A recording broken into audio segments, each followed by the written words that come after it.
No? Is this on? There we go. There we go. Can everybody hear me now? Okay. Well, I'd like to welcome everybody here tonight in Midland, and those of you that are with us in Florida and Texas as well. This is Founders Day and the beginning of our Values Emphasis Week. Founders Day is Northwood's birthday. In March of 1959, two educational entrepreneurs got together, and in response to a lot of things that were going on in the world at the time, Sputnik had just been launched, communism was growing and spreading, and the U.S. government at the time was putting a lot of push into science. Am I too close? Science and math. And these two gentlemen said, we need business to still be important. And one of the best quotes from Arthur Turner is that if we're going to put a man on the moon, then someone is going to have to manage the trip. And so he decided, along with Gary Stauffer, to start what would be Northwood University. The two of them got together, and one of them wanted to call this school, I'm looking for it, they wanted to call, did I not write this down? You got to be kidding me. This was the best story. One wanted Woodmere, is that right? Woodmere. And the other one wanted Northland. And in the spirit of compromise, Northwood. But it was Northwood Institute to begin with. They went back and forth again about whether it was going to be a community college or whether it was going to be an institute. And they thought that institute sounded much more appropriate. They gave out 2-year degrees, and so in Alma, Michigan, in a mansion and 4 houses, Northwood Institute began to operate in 1959. This is also Values Emphasis Week. As you all know, as students, we have a code of ethics. And in that code of ethics, we've outlined behaviors that during this week we revisit and we celebrate. Not just to revisit,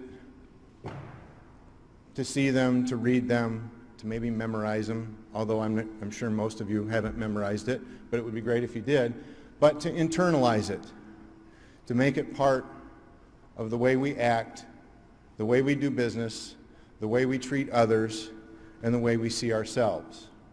That's what we celebrate this week. And I'm ecstatic to have the lineup of speakers that we have this week and the events that are taking place on our campus tonight, starting with Bryce. So without further ado, I'd like to introduce Dr. Keith Priddy, who will introduce Bryce. And at the end, I'd like to remind all of you that we will have Q&A with Bryce.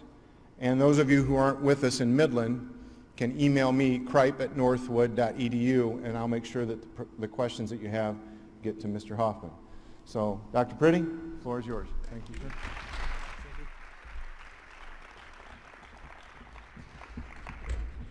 Well, thanks, Dean Kripe.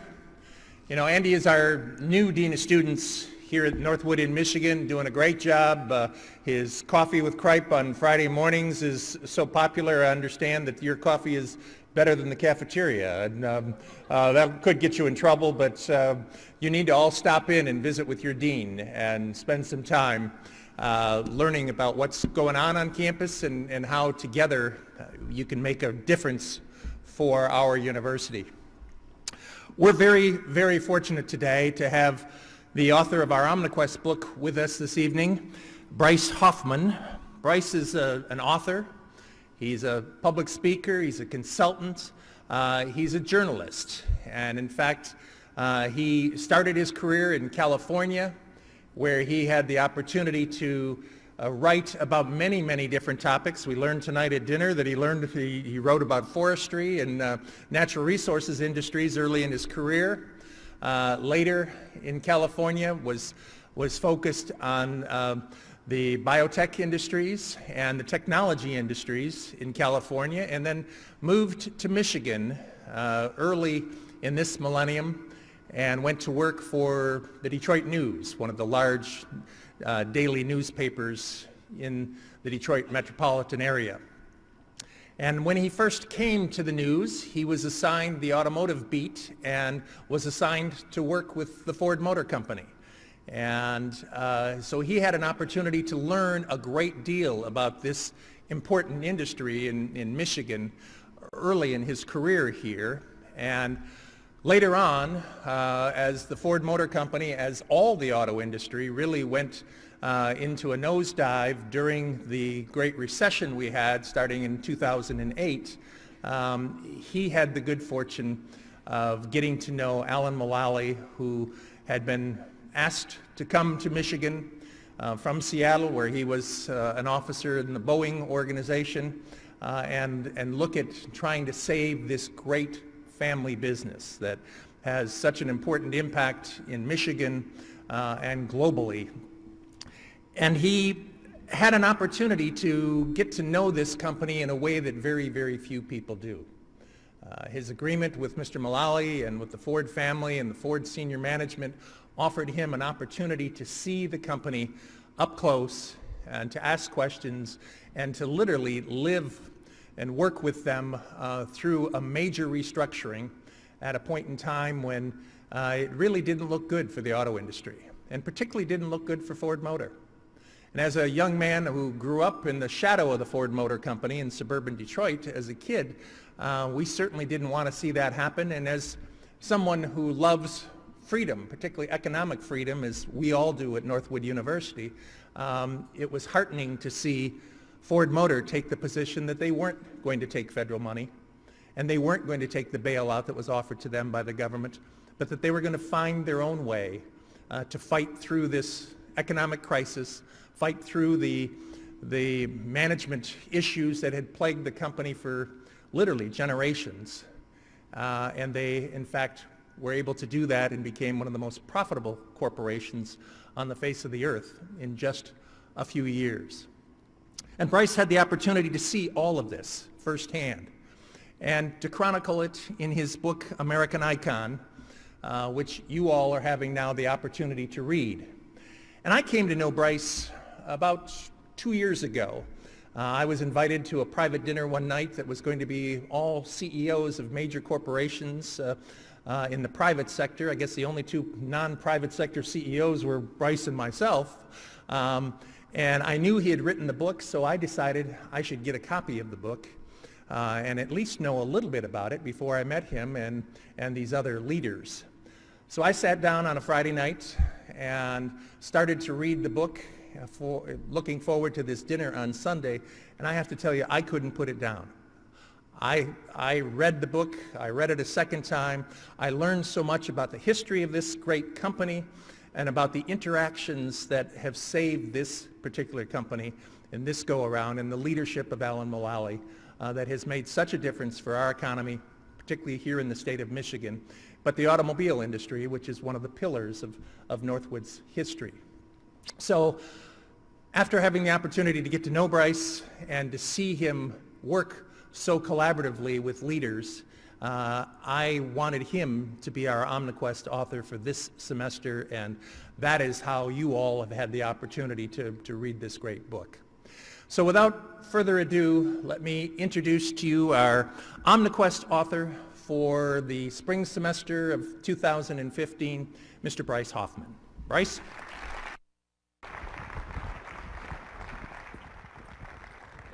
Thank you. Thank you, Dr. Pretty, and thank you, Dean Kripe. And thank you all for inviting me here to your university. Are there any Timberwolves here? Yeah. Got to be more wolf-like than that. You know, as Dr. Pretty said, the Ford story is a story that I think is really worth reflecting on during this week when you're looking at the values that this university was founded upon. Because as you all know, this is a unique school that you go to. It's a school that doesn't take government funding. And Ford was unique in the American automobile industry in that it made the decision, and we're going to talk about how it came to that decision and what a tough decision it was to make. It made the tough decision at a time when the country was in the worst economic crisis since the Great Depression, to turn down a government bailout, to turn down billions of dollars in government money, and do what we are all told is the right thing to do, to fix its problems that it created itself, to pick itself up by its bootstraps and show the American people and show the world that there was at least one company left in this country that could still compete with the best in the world without help from Uncle Sam and win. It's an amazing story. And it's a story that has become a model for companies all over this country. So I want to talk to you tonight about that story. And afterwards, I want to have a conversation, answer any questions or talk about any comments that you may have about the Ford story and what you think it means and the model it offers. So let's start with a brief overview of the history of Ford Motor Company. I'm not going to spend a lot of time on this. You all know the broad outlines, I'm sure. Henry Ford did not invent the automobile, but he is the person who turned the automobile from a rich man's toy into a means of transportation for the masses. And in doing so, he created this tremendous engine of prosperity that, along with General Motors and Chrysler, created the industrial middle class, created decades of prosperity, not just in Michigan, but around the country, and made the standard of living in the United States of America the envy of the world. He really created the modern world. Ford Motor Company really created the modern world. And with GM and Chrysler, created a lot of wealth for people in the United States and around the world. So what happened? How do we go from that era of prosperity to the era of closed factories and idled production facilities? Well, let's talk about what happened. Well, first this happened, and then this happened, and then, as some of you are old enough to remember will recall, this happened. These people all have one thing in common besides a happy smile. They all own dependable Toyota Corollas. This Corolla is the most dependable car I've ever had. I can rely on it. We own 4 Corollas right now, so I know they're well built. Dependability. It's probably one reason the Toyota Corolla is the best-selling car in the world. Dependable? Our company bought 34 Corollas. Dependable. Toyota. Now, do some of you remember those commercials? I assure you that General Motors and Ford and Chrysler will never forget them, because that's when their world changed forever. When gasoline prices began to rise in this country in the 1970s, American consumers started to buy small fuel-efficient cars from Japan because they got better gas mileage. But what they soon found was that those cars were also a lot better than the cars that were being produced in Detroit at the time. And so while people initially started buying them because they were economical, they kept buying them because they were better, because the Japanese had looked at Ford and had looked at General Motors and had looked at Chrysler, had studied them, had figured out how to beat them at their own game.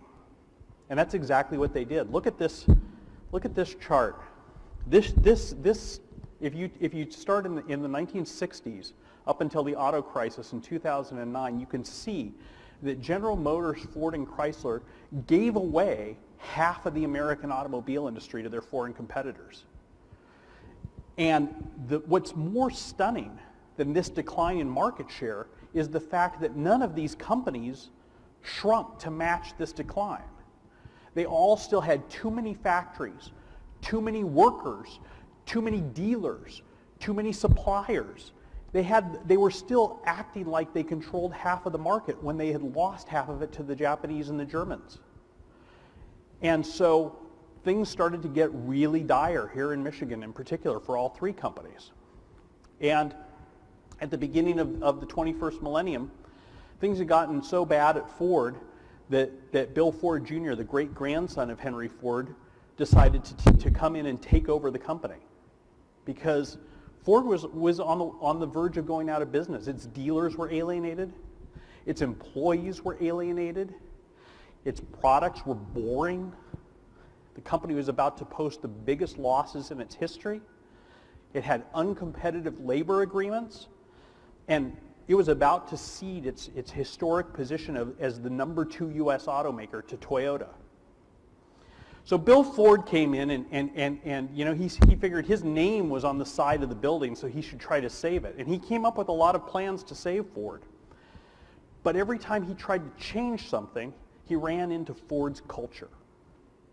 You know, I talked with some of you in your classes today, and I made the same point in each one because it's a very important point as business students to consider. Drucker made this point many years ago. Culture eats strategy for breakfast every day. And Ford is a company that proved that axiom to be true. Because no matter how good of plans Bill Ford came up with to change his company, because he couldn't change Ford's culture, he couldn't get traction with any of those. So when I talk about Ford's culture, what do I mean? What do I mean by Ford's culture? Well, these are some of the hallmarks of the old Ford culture. This was a company that was divided into silos and fiefdoms. As a result, it was unable to take advantage of its huge global scale. Ford had operations in 100 countries worldwide. It had 250,000 people working for it around the world. But because all the different parts of Ford, Ford of Europe, Ford of Asia, Ford of South America, Ford of South Africa, Ford do Brazil, because all these different parts were not working together as one company, and in some cases were selling different products with different names, it wasn't able to achieve the economies of scale that its Japanese competitors say were able to do, which at the time, for example, Toyota, every Toyota sold in the entire world, every Toyota and Lexus sold in the entire world was based on one of 6 platforms. At Ford, there were dozens of different platforms. So that was part of the problem. What was even worse, though, was that Ford had an incredibly careerist corporate culture. People were often more worried about advancing their own careers or protecting their part of the company, their fiefdoms, than they were about seeing the company as a whole succeed. So let me give you an example of what I mean by that. This is a true story. In the early 2000s, the head of Ford's Asia Pacific group knew that his team, his engineers in Asia, in Thailand, were working on a really cool small car. It's the car that is now on sale as the Ford Fiesta. It didn't even have a name at this point. And Ford at the time didn't have a small car, and it certainly didn't have a fuel-efficient small car or a sexy small car. And gasoline prices were starting to go up in the United States. So he knew that Ford in the US could really use this car. But he was in a kind of a boardroom battle with the head of Ford's Americas group. And he didn't want him to have this car because if this car was for sale in the United States, he'd have to work that much harder to make Asia look better than the United States. So he had his engineers change the design of the car so it couldn't meet US crash tests. That's the type of culture Ford had. It was a company that wasn't so much competing with Toyota and Honda as it was competing with itself. Another part of Ford's culture was that it was schizophrenic. It didn't know what it stood for. Let me give you an example of what I mean by that. Some of you will remember these commercials. Bill Ford, a very big environmentalist, started running advertising campaigns saying that Ford was going to become a leader in green technology. Ford was going to have the most fuel-efficient cars in the world. Ford was going to sell more hybrids than any other American automaker. There was just one problem with that. At the time, the only cars Ford made that it made any money off of at all were its big trucks and SUVs. So while the CEO of the company was on television saying how green Ford was going to be, Ford actually had the worst fleet fuel economy rating of any automaker in the world. So it didn't even know what it stood for. And critical thinking was discouraged in the company. The idea of questioning things was discouraged in the company. Nobody was willing to take a hard look at the company's problems. I'll give you an example of this. In early 2006, when Ford was just hemorrhaging sales, when it was losing money and its share of the U.S. car market was just declining month after month after month, the company decided to hold a review and take a hard look at its products to figure out what was wrong with them, what they could do better. So they created a grading system for every car, and they have all the executives look at every car and truck and rate it, whether it was best in class, class leading, or competitive. Now the problem was that almost none of Ford's cars were even remotely competitive, but that was the worst rating that it could give itself. So you can't have an honest discussion about your problems if you're not even willing to look at them, and that was where Ford was at. But it was even worse than that, because reports at Ford were often tweaked to support the status quo. In other words, people fudged the numbers. So, and I don't want to spend a lot of time looking at numbers, but let's look at a few. This is Ford's sales in the United States from 2003 to 2006, and that's its share of the U.S. car market, which is its most important market in the world. And this is what that translated into. Now, Ford, throughout this period, was cutting cost every quarter. It was laying people off. It was trying to close factories. But as you can see, it didn't really make much of a difference. The company was still declining. And so Bill Ford looked at these numbers, and he looked at this trajectory. And it doesn't take a rocket scientist to see that this is not a direction you want your company heading in. And so he knew that he needed help. So he went after the rock stars of the automobile industry. He went after Carlos Ghosn, who was so good that he wasn't running just one car company, he was running two, Renault and Nissan at the same time in two different countries. He went after Dieter Zetsche. Remember Dr. Z from the Chrysler commercials? He went after Wolfgang Bernhard, who was about to take over Volkswagen.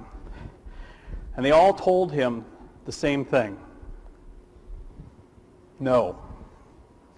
Because Ford had become the electric third rail of American business. Nobody who knew anything about the car industry in this country or around the world wanted anything to do with Ford Motor Company. It was toxic. It was going down, and nobody wanted to jump on the ship as it was sinking. So Bill was out of options. He could look at the numbers. People didn't know it at the time, but they had actually set up a committee inside Ford to begin to plan for bankruptcy. He was running out of road. So what did he do?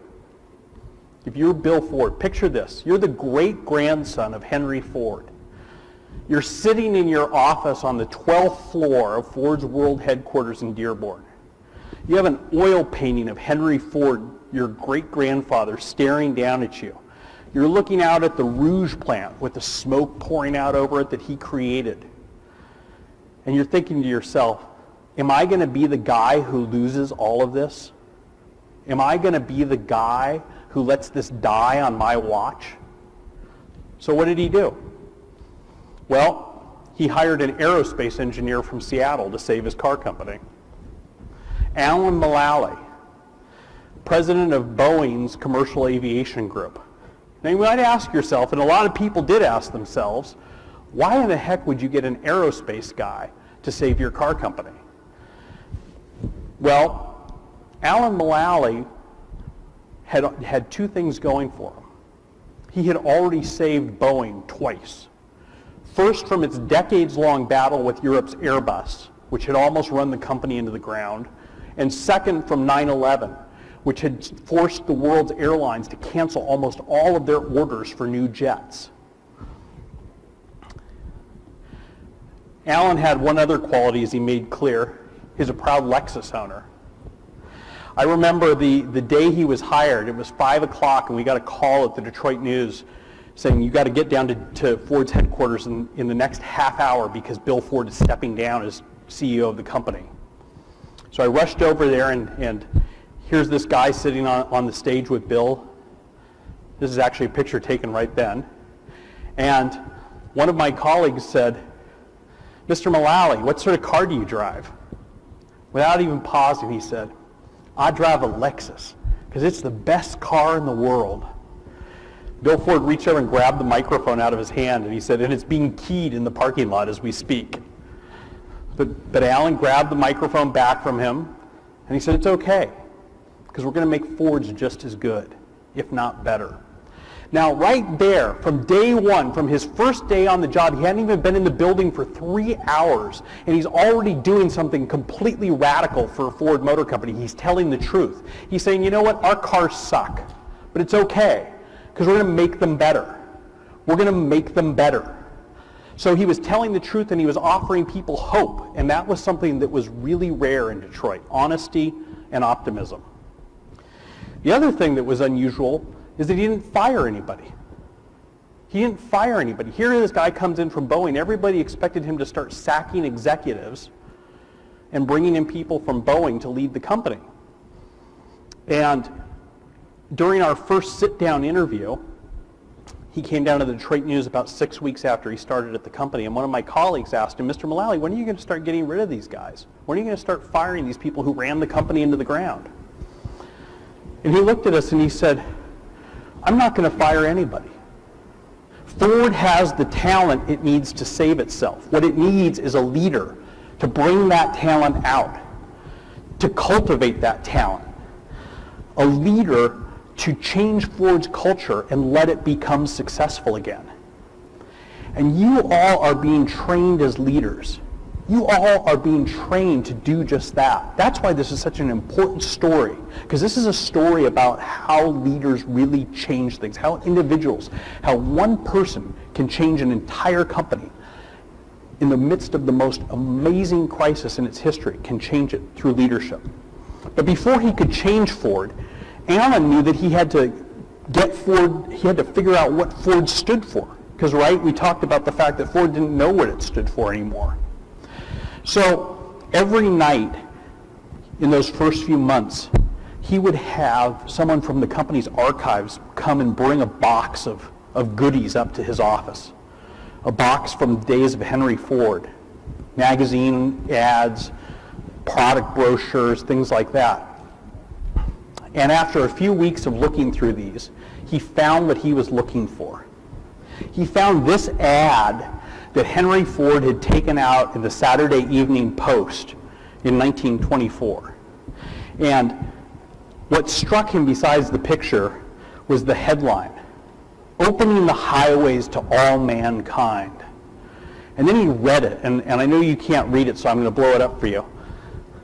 What really caught him was this first paragraph.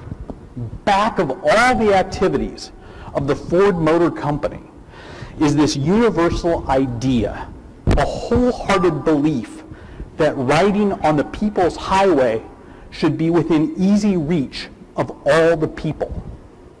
Wow, he thought, that's what Ford stands for.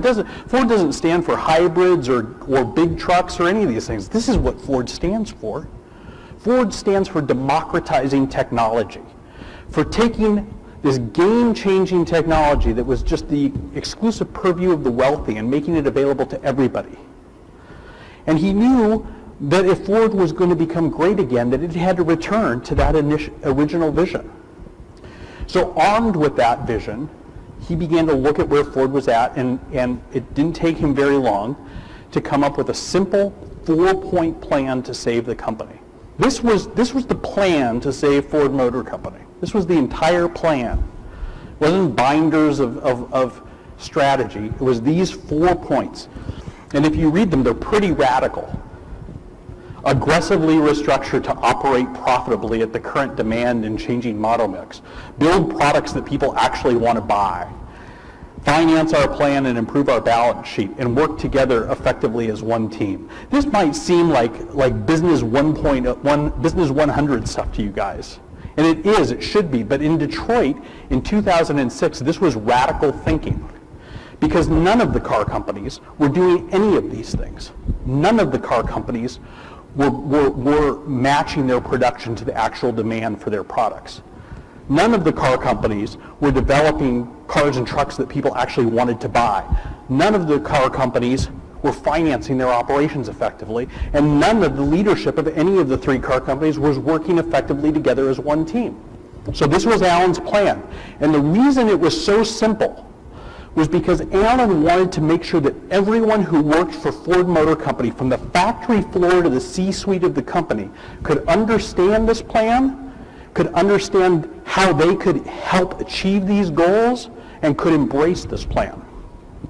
And he meant it so much that he actually had these little plastic cards printed out and given to every employee. I'll blow one up here. And this actually was printed on everybody's employee ID, their badge that they used to get into wherever they worked.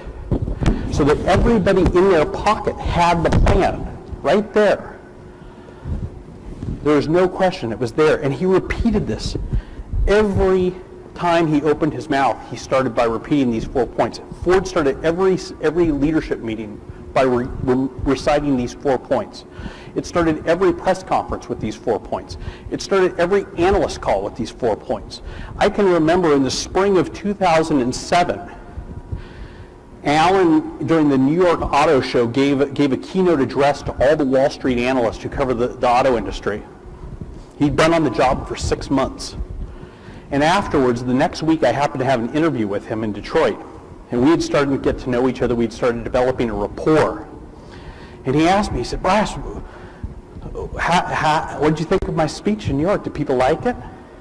I said, well, do you want to know the honest truth? And he said, of course, I wouldn't ask you if I didn't want to know the honest truth. I said, well, they hated it. He said, what do you mean they hated it? I said, well, Alan, everybody's so sick of hearing about these 4 points. Every time you talk, you say the same 4 points. You're like a politician running for president. This is your stump speech, and you give it wherever you stop. And he said, well, what do they expect? I said, well, they want to hear something new. And he looked at me like I was crazy. He looked at me like I was nuts. And he leaned across his desk and he said, but Bryce, we haven't done any of these things yet. So why would we come up with a new plan? And I was blown away. It was like a slap to the forehead, because I realized he was right. You know, in Detroit, these companies were all struggling to figure out how to solve their problems and how to get through this growing crisis that was confronting them. And they'd come up with a new plan every few months, and when it didn't work, they'd come up with another plan, and when that one didn't work, they'd come up with another plan. But he was saying, this is our plan, and we're going to keep working on this plan until it succeeds. That was also radical thinking. And it did succeed. Within just a year, Ford had taken this group of executives who could barely stand to be in the same room with each other and turned them into a real leadership team, a model of teamwork. He had come up with one plan, and he had sold that plan not just to Ford's employees, but to its suppliers, to its dealers, and to the United Auto Workers even. He had come up with a game-changing contract with the UAW that let Ford profitably produce cars and trucks in the United States again. He had united everybody around one goal and was starting to turn Ford's cars from drab into fab. And he had done what everybody thought was impossible. He had taken this company that was at war with itself and that was acting like half a dozen different companies around the world, and created one Ford that was, for the first time ever, able to take advantage of its tremendous global scale. I remember in December of 2006, Alan had a dinner before the Detroit Auto Show with all the journalists who covered Ford. And during the dinner, one of my colleagues said, Mr. Mulally, there's a lot of talk about a merger. There's rumors that you guys are considering a merger with GM or with Nissan, Renault. Is that true? Is Ford thinking about a merger? And he said, yes. We all dropped our salad forks and grabbed our notebooks. And he said, yes, we're going to merge with ourselves. And he meant it, because this was a company that, as I said, was really not acting like one company. So he said, we're going to merge with ourselves, and that's what he did. He merged Ford with itself. And he created a system. He created a system to make sure that this all worked. He called it his BPR process, business process review, business plan review. And it was based on this idea. This is how he changed Ford's culture, was with a better meeting. Now it sounds silly, but think about this. This is the power of peer pressure. You know about peer pressure, right? Peer pressure is a powerful thing. It can make you do things, right? Well, he decided to harness that pressure positively to change Ford. So he came up with this simple system where instead of having these endless debates over what was wrong with the company, every executive every week was going to come together in the same room and give a 5-minute presentation on their part of the company.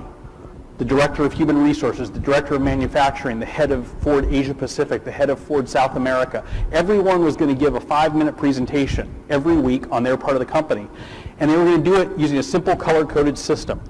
If things were okay, if they were on plan, they were going to be green. If there was an issue, they were going to be yellow.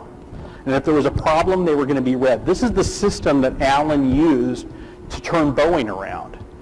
And he explained to people how it worked, and he explained how it had helped save Boeing. And he said it can help save Ford, too. You just have to trust the process. So he gave people sample slides to fill out, and he said, we're going to meet next Thursday morning, we're going to go over these slides. So he came back, and he held his first meeting. And he was amazed. So everybody's slides were green. Everybody's slides were solid green. And he said, that's interesting, because maybe I didn't explain it correctly. Green meant that things were okay. So he explained it again. Remember, guys, green is okay. Red is we have a real serious problem. Yellow means there's an issue. Next week, came back, everybody's slides are green. Third week, everybody came back and everyone's slides were green. And Alan just stopped the meeting and he said, guys, we're about to lose $12 billion. Is there anything that's not happening according to plan at this company? Or is that the plan? Is the plan that we're supposed to lose $12 billion? Because if that's the plan, maybe I should get back on the plane and go to Seattle, because that's not a winning strategy. So Mark Fields, who at the time was the head of Ford's Americas group, figured he had been widely believed to be the person who was going to become the new CEO of Ford before Alan Mulally was hired. So he figured he was going to get fired sooner or later anyways. So he said, you know what, if I'm going down as the guy who calls this guy's bluff.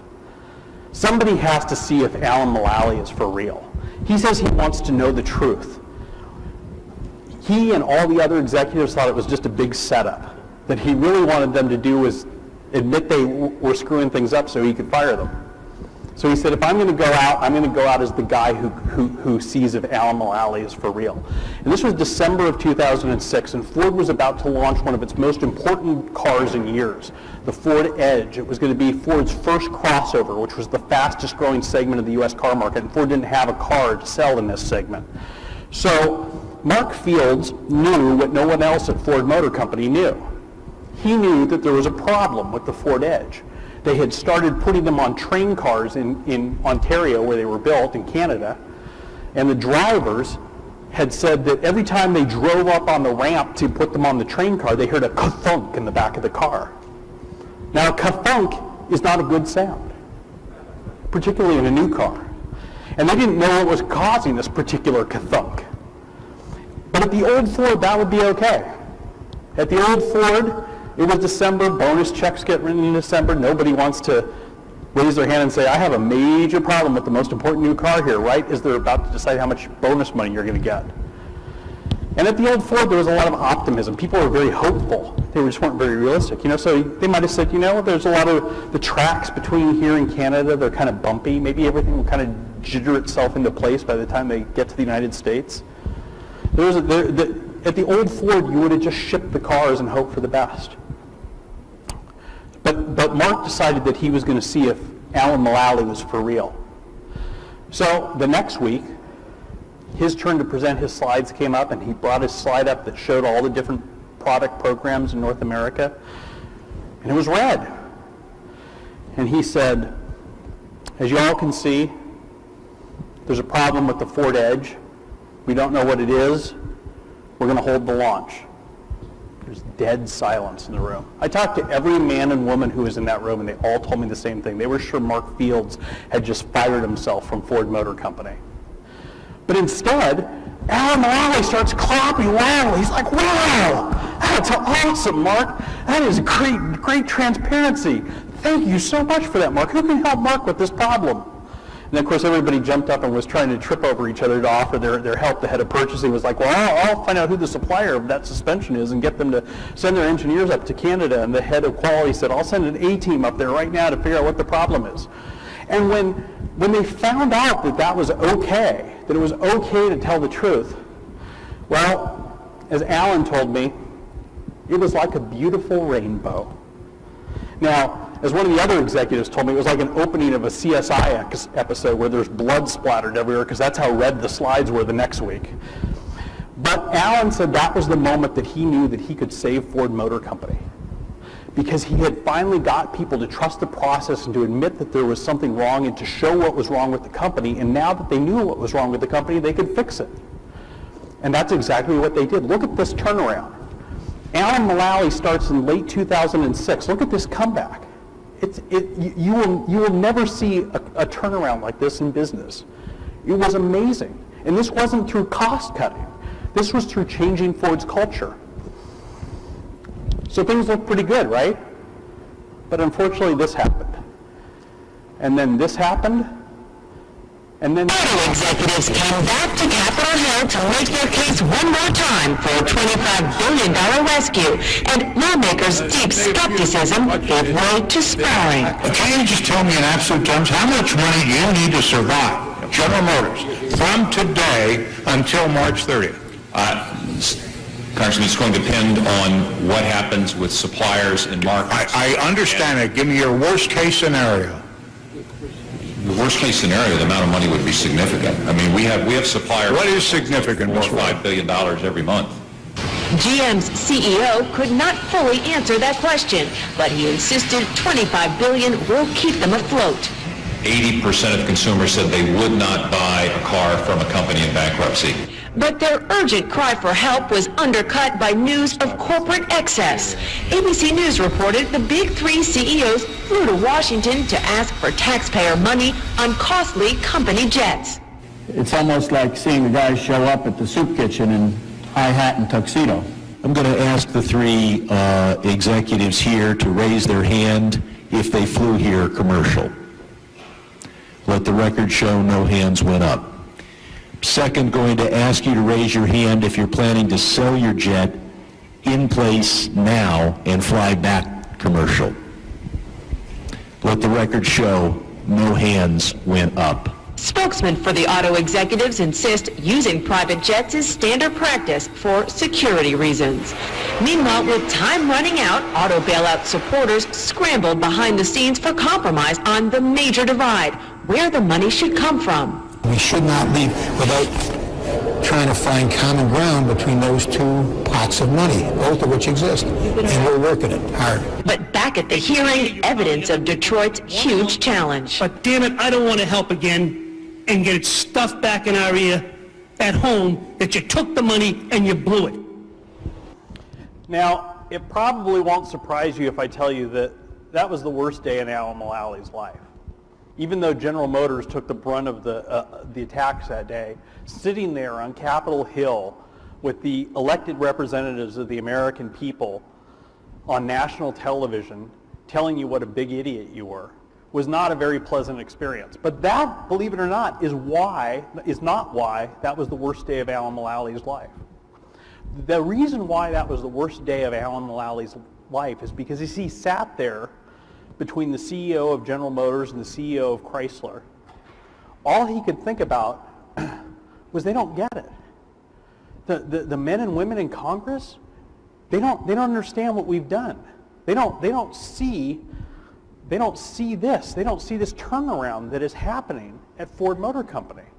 They don't understand that we know we screwed up, but we're fixing it. And if it wasn't for the fact that the entire economy just collapsed around us, auto we executive would be fine. So, what did Alan do? On the way home to Detroit on that costly company jet, he had an epiphany. He had a revelation. He said, we need to break with Detroit. We need to show the American people and their elected representatives that we get it, that we understand, that we screwed up, but that we are fixing our problems, that we have a plan to fix our problems, that it's working, and that we just need to get through this crisis, and it will keep working.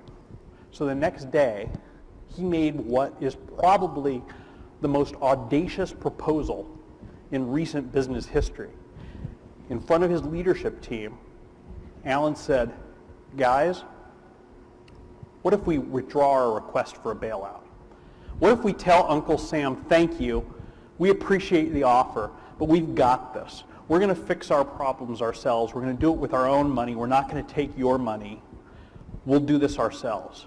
He said, if we do this, I firmly believe that the American people will reward us because it's the right thing to do. Now, again, I talked with every executive who was in that meeting, and they all told me the same thing. They thought that the boss had just lost his mind initially. But when they thought about it, they realized that he was right, that this was a way to change things for Ford forever. And so the next day, Ford made this amazing announcement, told the American people that they were withdrawing their request for a bailout and that they were going to pull themselves up by their bootstraps. Now, you have to think what it took to make this decision. At the time that Ford made this decision, it had enough money in the bank to stay in operations for less than 6 months. Ford was losing $87 million a day. $87 million a day. And Uncle Sam was willing to basically write a blank check to cover those losses, and Ford was going to say, no, thanks, but we got this. Ford's stock was trading for less than $1 a share. It was in danger of being delisted from the stock exchange. But they made this decision. They made this amazing decision to do the right thing. And it took a lot of courage, because look at what happened as a result of that financial crisis to that turnaround. And that, with the numbers looking like this, with the forecast looking like this, they decided not to take a bailout. What did it take to get through? And just in case you can't read the number there, that loss, that's $14.8 billion that Ford was going to lose in 2008. The only way that they could stay in business without taking a government bailout was to do some really radical things. They stopped plowing the snow in front of all the entrances except for the main entrance of every building. They fired the company that watered the house plants in their office buildings. It required a vice president's signature to buy a box of paper clips. They went around in each of their buildings unscrewing every other light bulb to save a few bucks here and there on energy. That was the type of thing it took to stay in business without taking a government bailout. But you know what they didn't do? What they didn't do was stop investing in new products.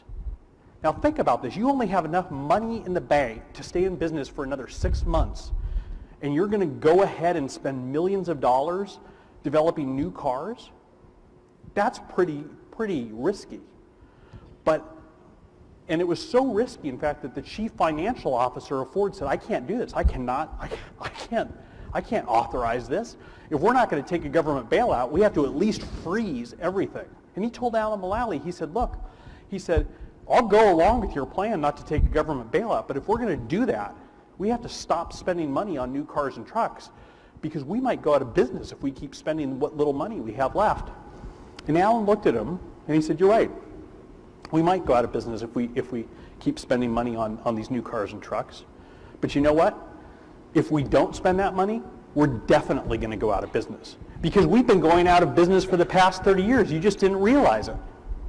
So unless we change the game and give people something they really want to buy, it doesn't matter whether we save the money or not, because we're going to go out of business, maybe not next year or the year after that, but soon and forever. And so they kept investing. And you know what happened. As Ford saved itself, the rest of the American automobile industry collapsed around it. GM went bankrupt. Chrysler went bankrupt. They were only saved by our taxpayer dollars. And guess what? Alan was right. The American people got it. And they did reward Ford. Look at this turnaround. keep in mind that the numbers that you're seeing there are taking place against the backdrop of the worst economic crisis since the Great Depression. The worst economic crisis since the Great Depression.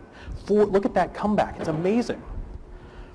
So let's fast forward to last year. Alan Mulally retires from Ford Motor Company. What does Ford look like today? Record profits. Dividends restored, which had been suspended during the midst of this crisis. The company's share price has recovered. It's now the strongest American automaker, and more important than that, it's the most admired American manufacturer in every survey worldwide. That's pretty impressive, wouldn't you agree? But what's more impressive is what's happened to Ford's culture. Now remember, we talked about what his culture looked like back in 2006 when Alan Mulally started. This is what Ford's culture looks like today. Instead of being divided into silos, there's one Ford operating as one company worldwide, leveraging its global scale. And that one company is led by a team of executives who work together, united by a clear vision, a clear mission, a clear plan, and they're constantly stress testing that plan and stress testing their business strategy. And more importantly, they've created a system to create transparency, drive accountability, and foster teamwork to ensure that this success continues into the future. Does that mean Ford solved all of its problems? No, not by a long shot. It still has problems to deal with every day like any other company in the world. But that's the difference. It's dealing with those problems like any other company in the world. It's not fighting for its survival anymore. There's not a question mark over Ford anymore saying, is it going to be here tomorrow? So, as I said, I think it's a powerful model. And I think that it's really important to think about what you can learn from this model. When I finished writing my book, after spending a year talking to Alan Mulally, and he probably was sick of me showing up at his office every few days, I said, Alan, I need one more interview with you before I send the book off to the publisher. He said, okay, come on down. I said, I have only one question to ask you this time. I said, if you could speak to everybody who reads this book, if you could tell them what the most important thing that you learned as a leader, leading this amazing turnaround, what would it be? And he thought about it for several minutes. He said, let me think about that. And then this is what he said. He said, what I have learned is the power of a compelling vision, a comprehensive strategy, a relentless implementation process, and talented people working together. Working together works. It always works. Thank you.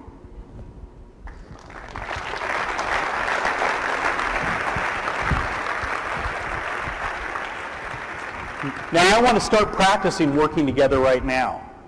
So rather than me spending the whole evening talking to you, I'd like some of you to talk with me. So who wants to be brave enough to come up and ask the first question or make the first comment? Anybody? We have a mic. All right. There we go. Give this gentleman a hand. Oh. Do I have to go up there? No. Oh, okay. Okay, so you said that they were divided up into silos. What's your name? My name is Harry. Hey, Harry, how you doing? Doing pretty great. How are you doing today? I'm doing great. What's your question, Harry? So my question is, you talked about a couple of times how Ford was divided into silos.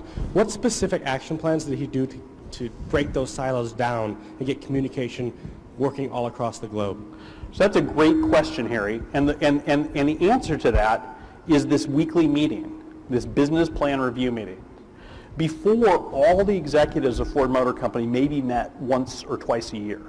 So now he made everybody meet every week. And whether you were the head of Asia Pacific sitting in your office in Shanghai, or you were the head of manufacturing sitting in Dearborn, you had to be in that meeting. Not necessarily in person, you could be in through video conference, but you had to be there. And you had to be there every week.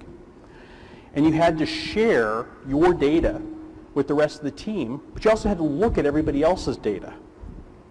And you had to do it yourself. This is important. You had to own your part of the business. Because before, Ford didn't do that.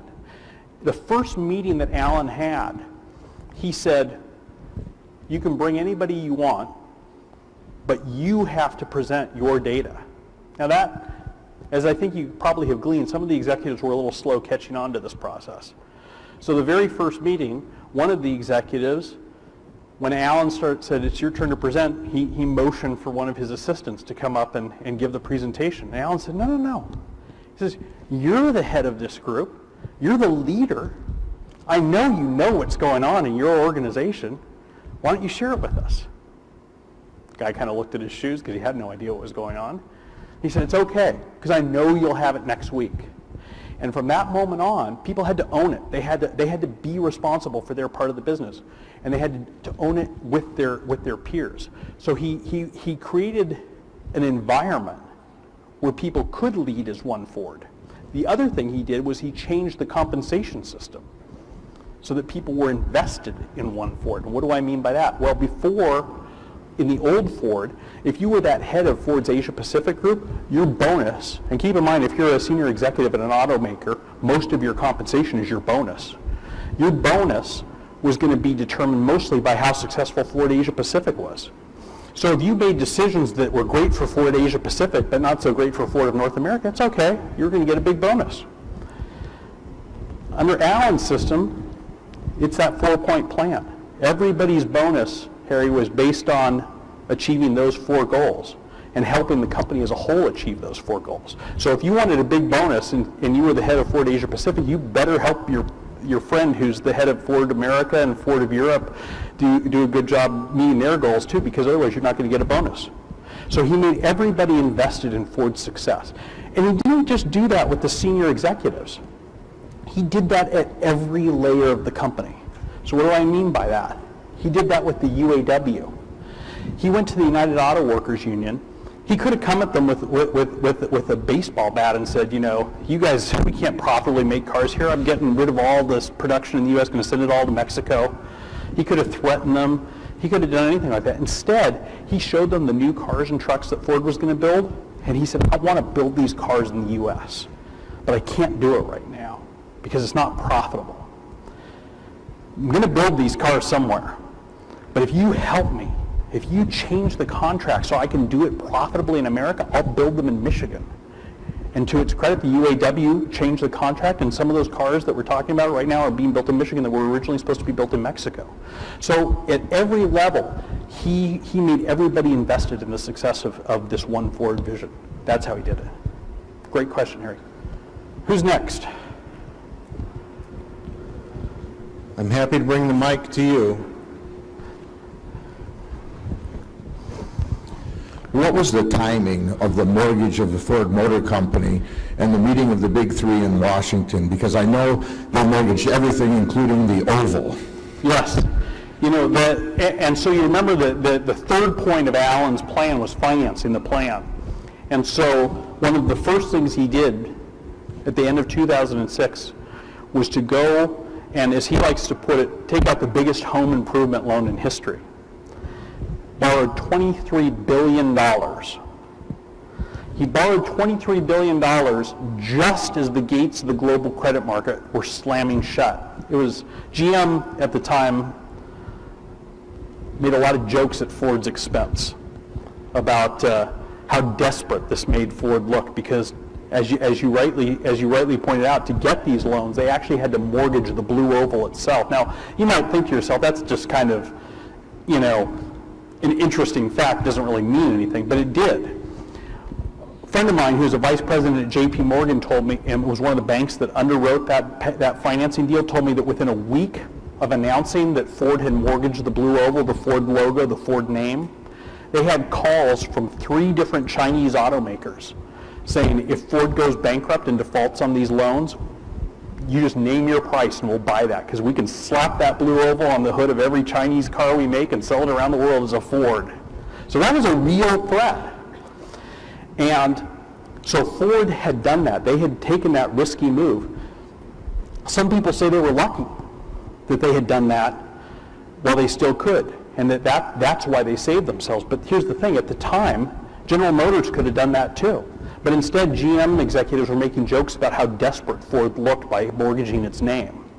And 6 months later, when GM decided to try to do the same thing because it didn't look so desperate anymore, or it didn't look so dumb at least, they found out it was too late. They couldn't do it.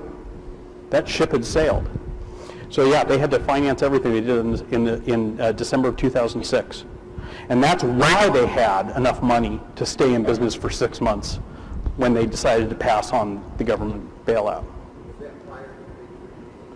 Yeah, the big three meeting in Washington was in November of 2008, almost 2 years later. Who has another question? Yes, sir.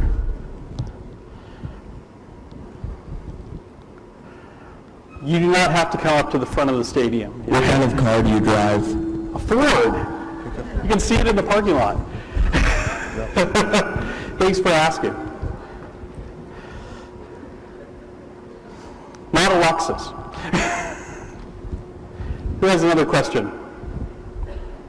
In the book, you talk a little bit about the Ford family. Can you describe that dynamic a little bit? Because not just having shareholders and stuff, but having to report out to, a whole family of things is a little unique as well. Yeah, that's a really great question. So Ford has a very unique ownership system that's pretty unique in American business. It's a publicly traded company. You can go out right now and buy a share of Ford Motor Company if you have 15 or 16 bucks. But despite the fact that it's a publicly traded company, it's still privately controlled by the Ford family. Because when Ford went public, it was still so big and so powerful that they were able to structure a deal that's never been repeated, where the Ford family controls 40% of the voting power in Ford Motor Company, no matter how many shares they own. So they only own 2% of the company, but they still control 40% of the vote. So the Ford family had a huge role to play in this. And that made things really, really different because not only did Alan Mulally have to convince the board of directors that he had a good plan, he had to convince the Ford family. But the Ford family is a big part of why Ford was able to do this, why they were able to save themselves, why they didn't go down the path of General Motors and Chrysler. Because at the time, Alan was able to go to the Fords and say, look, this is your legacy. This is your family's legacy. I think that I can save this company, but you have to give me time to do this, and you have to give me the confidence to do this. You have to help me stay the course, despite the fact that we're in this big economic crisis. You have to back me up on this, and they did. The Fords did, and that's how Ford was able to do that. Yes. With Mark Fields now taking over Ford, do you see he's going to copy what he learned under Alan Mulally, or do you think he's going to try his own thing? I've had that's a great question, and I've had that conversation with Mark. It's a very important question. I'll tell you a story. A couple of years ago, Ford has a holiday party every December for its senior executives, and a few years ago, they asked, after the book came out, they asked me to speak at this party, which is about the 50 or 60 top executives of the company. And one of the executives, Alan and I were sitting on the stage together, and it was an interesting experience for a reporter. I was being interviewed by the Ford executives now. And they were asking more questions than you guys are, by the way, so. And tougher questions, too. But one of the vice presidents of Ford asked me this question. She said, you know more about our company than anyone outside of Ford Motor Company. And we can't always see things as sharply as an outsider can because we're in the midst of it every day. She said, from what you know and what you see, if you had one piece of advice to give us, what would it be? And my advice was this. I said, look at Boeing and don't stop looking at Boeing. Because if you look at Boeing, you'll see that after Alan left and Boeing was doing great, the people who came after Alan felt the need to fix things even though they weren't broken. They felt the need to change his management system even though it was working fine. They only wanted to change it because it wasn't theirs, because it didn't have their name on it. It had his name on it. So I said, look at Boeing and let that be a cautionary tale for you. when Alan leaves. And so Alan's left now, and to your question, Mark Fields is running the company. And I asked Mark, I said, are you going to stay the course? I don't mean, are you going to keep doing the same exact thing? Because strategy changes and plans change, but are you going to keep this system in place that Alan created to run Ford? And his answer to me was, after having lived through those dark days, do you think I want to go back to that? Do you think I want to go backwards into that shark tank that our executive meetings were? No. He said, I want to keep doing what I know works. So we'll see. It's a big test, though, for an executive, because I'll tell you a story. Last year when Alan stepped down from Ford, I was on CNN on Maggie Lake's show, and after we filmed the interview, she said to me, she said, I've interviewed the CEOs of most of the Fortune 100 companies in America, and I've got to tell you, I've never seen anyone else like Alan Mulally. She said, why do you think there are so few Alan Mulallies in America? And my answer to her was, because there's so many Jack Welches.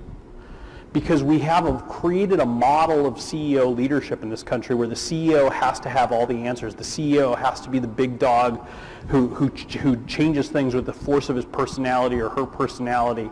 We have to we've had a model where the CEO acts more like a king than a coach. Alan created a different model. Alan has offered a different model to leaders in America. He acts more like a coach than a king. He brings people together and creates a team to lead organizations, a team that can win. And so it takes a big person to be able to, as I put it, sit on their hands and not fix what isn't broken. And we'll see if Mark Fields is that person. So far, I think he is. I hope he is, because Alan has created a system that works and it will keep working. More questions? We have one that was emailed in, Bryce. Yes, and remember, you can email Cripe at northwood.edu if you have questions in Texas and Florida. The question is, knowing what you know now about the CEO lifestyle and management styles, do you think Alan made the right decisions, or would you have done it differently? I don't think that anybody could have done a better job. It's a great question, first of all. I don't think anybody could have done a better job dealing with the immense challenges that Alan Mulally dealt with as CEO of Ford than he did. I certainly couldn't have. I mean, he hit the ball out of the park on every count. He turned Ford Motor Company in the space of just 4 years.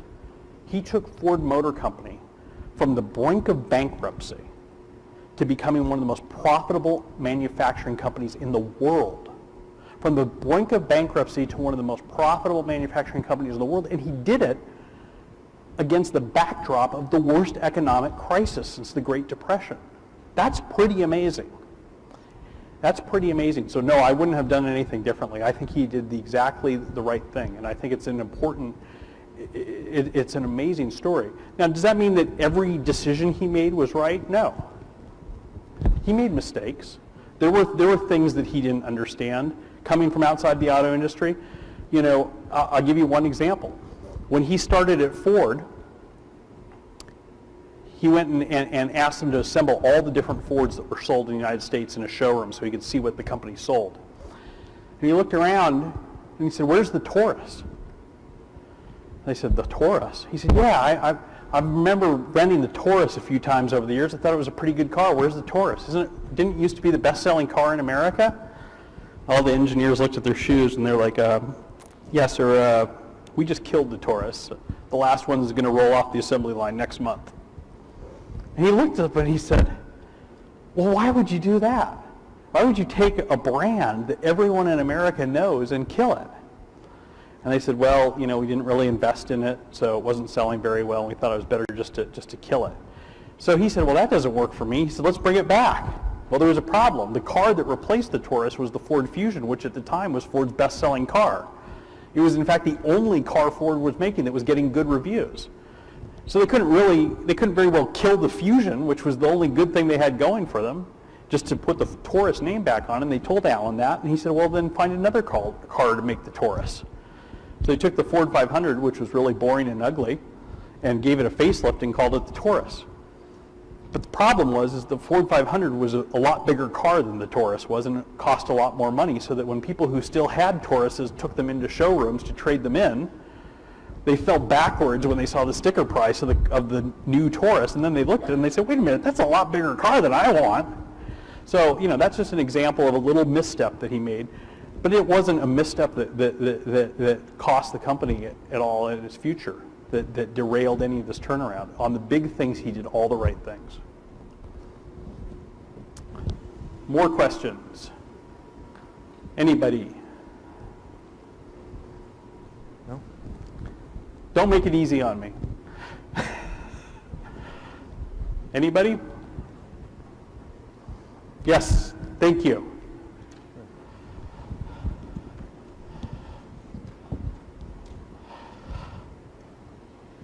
What kind of car did Alan Mulally end up driving by the time he left Ford? Well, that's a very interesting question. Alan Mulally, let me answer it first by telling you what type of car Alan drove after he started at Ford. Alan noticed something the first day that he started at Ford. They brought him in through the executive garage. And at the time, Ford owned Jaguar and Land Rover and Aston Martin and Volvo. And he said to the driver, he said, there aren't a lot of Fords in the Ford garage, are there? He said, what are all these Land Rovers and Jaguars doing in the garage here? And one of the vice presidents who was with him said, well, most of the executives, sir, prefer to drive our European luxury brands. He said, really? Why is that? Are they embarrassed to drive the cars that we make that have our name on them? That's not a good idea. So he said, I want everybody to start driving Fords. And I want you to drive a different Ford every day until you see what we make. Because how can you make decisions about our cars? How can you know if they're good cars or bad cars if you don't even drive them? So that was the first thing he did. And after he'd driven every Ford, he called up the Ford fleet and he said, I want to drive a Toyota Camry. Bring me a Toyota Camry tomorrow morning. There's dead silence on the other end of the phone. He's like, hello, can I have a Toyota Camry? He said, sir, we don't have any Toyota Camrys. He says, what do you mean you don't have any Toyota Camrys? They're our biggest competitor. They make the best-selling car in America, and we don't even have one? They said, well, we bought one when they came out and tore it apart to see how it worked, but that was it. He said, you gotta be kidding me. He created a new policy. He said, every executive has to drive a competitor's car home every night. And so for the next several years, he and everybody else was driving a Volkswagen home, an Audi home, a Toyota home. And now that he's left Ford, he drives a Ford Taurus that's been fixed since then, to answer your question. But it brings up the point. You have to walk the talk. You can't, as leaders, you have to be willing to roll your shirt sleeves up and get your hands into the sausage and make, and figure out how it's made. That's what Alan showed them, is that you can't run a car company if you don't drive the cars that you're building. So that's an important lesson for leaders. Yes. I think we should keep score, teachers versus students, who ask the most questions. See who wins. I'm curious to find out, evidently you spent a lot of time with Alan Mulally. I'm curious to know what kind of personal mantra or personal guiding principle he had when the external environment was not always friendly. That's a great question. And his personal mantra is right there. Particularly the last half of this. Working together works. That is his personal mantra. And he applied this to every decision that he had to make. And it sounds simple, but when you get down to it and you talk to him about what he means about working together, what he means about working together is finding solutions in which the people, the stakeholders who are invested in your business, or who are part of your business, whether they be your employees, your customers, your dealers, your suppliers, your labor unions, where you show them that by helping you succeed, you will make their lives better. You will make them more successful. And he applied that working together approach to every constituency at Ford. So let me give you an example of what I mean by that. When Alan Mulally took over in 2006, Ford was rated consistently by suppliers to be the worst automaker to work with in the world. Every year they survey all the major automotive suppliers, and Ford was scoring dead last. Now, he'd been there about a week and a half, 2 weeks, when he summoned the head of purchasing to his office, and he slid the supplier survey across his desk that showed that, and he said, "This doesn't work for me. We got to do something about that." So they came up with a plan. They gathered all their suppliers at Ford Field. When the Lions weren't playing, they brought all of their suppliers to Detroit. And the first thing he did was have all of the Ford purchasing staff stand in the middle of Ford Field, turn around to the stadium seats, and tell the suppliers, "We love you." He made them do it. People are like, "Oh, we love you." He's like, "No, say it like you mean it, because you better love them, because they're the people that are making the parts that make our cars succeed or fail. So tell them you love them, because you haven't been telling them that for years, and as a result, you're getting junky parts." And so then after he had them do that, he told the suppliers, "Here's what we're going to do. We're going to get rid of half of you. We're going to have half as many suppliers." Because the way that Ford tried to get better pricing for its parts was to have as many suppliers as possible and have them fight each other to get the best price. And as a result, Ford got the worst quality. So he said, "We're going to get rid of half of you. We're going to cut half of our suppliers. But those of you who agree to stay with us and give us what we need and help us to succeed as a company, we will make longer-term commitments to you. We will give you twice as much business, and we will let you be part of our product development planning." So he showed them that if they helped Ford succeed, they would be more successful too. And now Ford is consistently rated at the top of the American automakers as the best American car company to do business with. He did the same thing with Ford's dealers. Ford's dealers some of them were ready to slit their wrist at the time he came in. They were so frustrated with how they had been treated by the company. He got all the dealers to come to Ford's Field in Detroit, had all the sales reps turn around and tell them they loved him, and then he proceeded to tell the dealers, "Look, we need to change the way people see Ford Motor Company. So you all need to make your stores nicer. You need to tear down those ugly cinder block buildings you've been selling cars out of for the past 30 years and build nice showrooms that you would want your wife to come into or your husband to come into and buy a car, not someplace that looks like a converted garage. But if you do that, if you help us improve our image, we will give you better margins, we will give you better products, we will give you better advertising dollars to help you be more successful as dealers, and we'll finance that investment you make in your dealership too."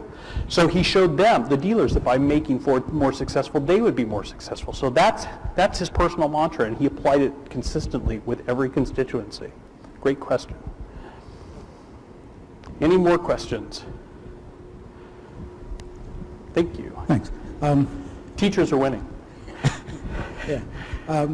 You'd talked about how important the transformation of culture was at Ford. It's my first question, and it's actually two parts. My first question was, do you take someone from outside Detroit to come to make that change? And secondly, what observations can you make about what's going on at GM and Chrysler in the same area? Those are great questions. So the first question was, did it take someone coming from outside of Detroit to fix Ford's problems? And the answer is yes. And the reason is because Ford, like General Motors and Chrysler, made a lot of assumptions about the way things were that were not true. But they had become true because for generations people had told themselves the same things. For instance, it was considered the gospel truth in Detroit that you could not simply take one of these companies and restructure it from the top to the bottom. That you could fix parts here and parts there, but that if you tried to change the whole company, you'd destroy it. Well, Alan had never heard that before. he came from Seattle. Nobody had told him that. So he was willing to do that. I think the best way to answer your question, though, is to share a conversation I had with him during this time. You know, when he was hired, there was a lot of jokes, and it started the moment he was announced to Ford executives. Bill Ford summoned all of the senior executives to Ford Motor Company to the meeting room outside of his office on the 12th floor, and he introduced them to Alan. And a lot of these men and women were pretty upset that Bill Ford had decided to bring in an outsider to be their new boss. So they were kind of, a little bit sharp-elbowed in the beginning. And one of the executives there said, Mr. Mulally, I looked at your resume. Doesn't look like you have any experience building cars. So you seem to have a lot of experience building airplanes. But I think you're going to find that the automobile business is a pretty complex business. You know, the average car has over 100,000 parts in it. And they all have to work together, or the car breaks down, and you find yourself on the side of a road. Alan said, wow, that's really interesting. See, you're right, I don't know how to build cars, but I know how to build airplanes, and the average airplane has millions of parts. And if one of those breaks, you fall out of the sky and hundreds of people die. So he didn't know how things were done in Detroit. But as he said to me once when I was talking to him in those early days, I said, you know, there's a lot of people at GM and Chrysler making a lot of jokes at your expense. They say you're an aerospace guy, that you don't know how we do things in Detroit. And he said, they're right. I don't know how we do things in Detroit, but I know it's not working. So it did take someone to come in with a fresh set of eyes and take a fresh look at the problem. Now, you asked me about Chrysler and General Motors. Well, Chrysler and General Motors took a government bailout, and they went, they're still around, thanks to you and you and you and me. But as a result of taking that government bailout, they did not have to look at their problems the same way Ford did. They did not have to solve their problems themselves. And in the case of Chrysler, the solution to their problems was that the U.S. government gave them to a foreign automaker for free. It was one of the greatest deals in business history. I mean, think about it. Fiat got Chrysler for nothing. That's a pretty good deal. An entire company for nothing. GM, thanks to our taxpayer dollars, is still in business. But the question is, has General Motors' culture changed? And I would submit to you the answer is not enough. That's why you have the problem that you see right now, that you've seen in the past few months with their ignition switch problem. So I think they still have a long way to go. The problem with giving people a big pot of money, and you know this at Northwood University, is that it doesn't force you to come up with your own solutions. It doesn't force you to fix your problems. It just lets you keep limping along on life support. That's the difference. Any more questions? Somebody's got to represent for the student side of the equation here. All right.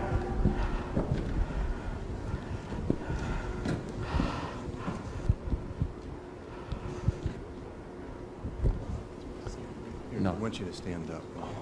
I know, we'll change the rules on you. So don't make it hard on them. Just So as we're here studying to be future leaders, can you sum up in one sentence from what you've learned what it's like, what we would need to be a future leader?